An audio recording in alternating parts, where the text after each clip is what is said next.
Hey guys! So today's another favourites video, and I keep switching up my setup at the minute, so I'm not really sure how this is going to work out, but hopefully well. July has been such a hot month, it's just not okay. I have not enjoyed how absolutely roasting it is. I've been sweating everywhere, I've been chafing everywhere, and if you have any tips about how not to chafe, then please send them my way because it's killing me.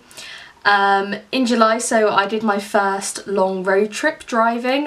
Me and my boyfriend drove down to Devon together, and he did half the journey and I did half, so it was about an hour and a half that I did down there and back.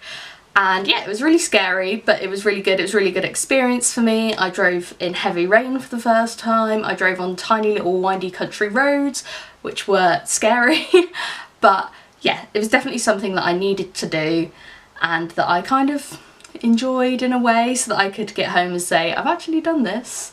But other than that, July's been pretty quiet. We went down to Devon for a couple of days with my boyfriend's family, but I think that's all we've really done. It's just been too hot for anything whatsoever apart from the bare minimum, and even now I kind of regret sitting down to film with the light on because it's just no.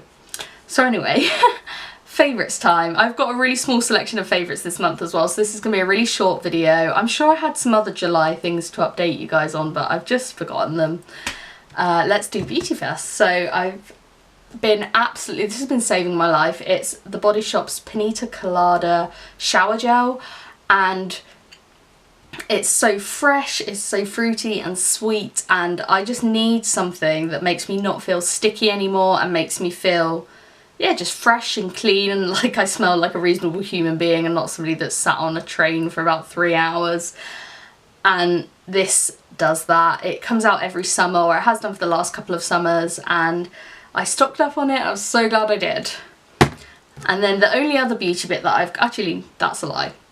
Second beauty bit that I've got is this gin and tonic scented lip balm. I found recently, I'm not sure, I usually get really dry lips in the winter, but in the last couple of weeks it's been a bit mad again, so maybe it's the heat, but this is from Marks and Spencer's. I got it for my birthday from my grandma, and it's just something that's really pretty to put in my bag, but really does moisturise for quite a kind of novelty lip balm, and it does smell like a gin and tonic as well. And then this is the last beauty bit. I'm sure I've definitely had this in a favourites before, but I think it was a while ago. This is Rimmel's Insta Fix and Matte Translucent Powder. I have been so sweaty recently that this has been saving my life. I kind of focus around here because I get like a sweaty chin, sweaty upper lip. It's delightful. But this just fixes my makeup in place and means that I don't have kind of an absence of makeup here, and it just makes me feel less gross and sweaty, which is needed. And the only kind of little lifestyle bit that I've got is this maple toasted rice and pink salt chocolate from Doisy and Dam. I've basically tried out a load of chocolates from them because I adore chocolate, but dairy does not adore me, and these are dairy free, they're vegan. And I just wanted an alternative to kind of the standard twirl or Mars bar that I kept finding myself eating it during the day at work and then feeling really rubbish. So yeah, I've gotten back into dark chocolate. I used to love dark chocolate, and I don't know why I stopped eating it and switched back to milk chocolate, but this is good, and it's like that tiny little tang of salt in it makes it so tasty. Right.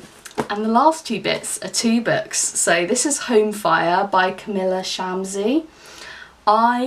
This is probably the best book I've read all year, and I would definitely highly recommend it. I'm going to do a whole video on a book spotlight for this, which will be the third in the series, and this is going to be my book spotlight for August. The cover's beautiful, I love it. It won the Women's Prize for Fiction in 2018 and was shortlisted for the Costa Best Novel Award in 2017. But it's basically all about a family of Muslims living in London and how the kind of after impact of having a father that was a jihad has on their lives. He died when they were quite young, and it's how they're still kind of suspected, of having links to terror organisations and how they live in a kind of post 9/11 world where everybody's very suspicious, and it's just beautiful. But yeah, I will put a whole big video up with a proper review. And the other book that I was loving this month that took me so long to get through is the first Game of Thrones. It's like almost 800 pages, and this was something that I was determined to read in 2018. I've put it off and put it off because big books are scary, but I did it, and it was really, really good actually. It was better than I expected. The series is something that I've dipped in and out of, which I know usually people either haven't watched it or they've loved it, but it's something that I've never got swept up in. And I really wish I had a prettier cover for this. But yeah, it's great, and I'm going to read the second one. I've just bought it, so I'm excited to get cracking. And that's it for my July kind of life update and favourites. That's the word. I really hope you enjoyed this really quick video, and I will see you again soon. Bye.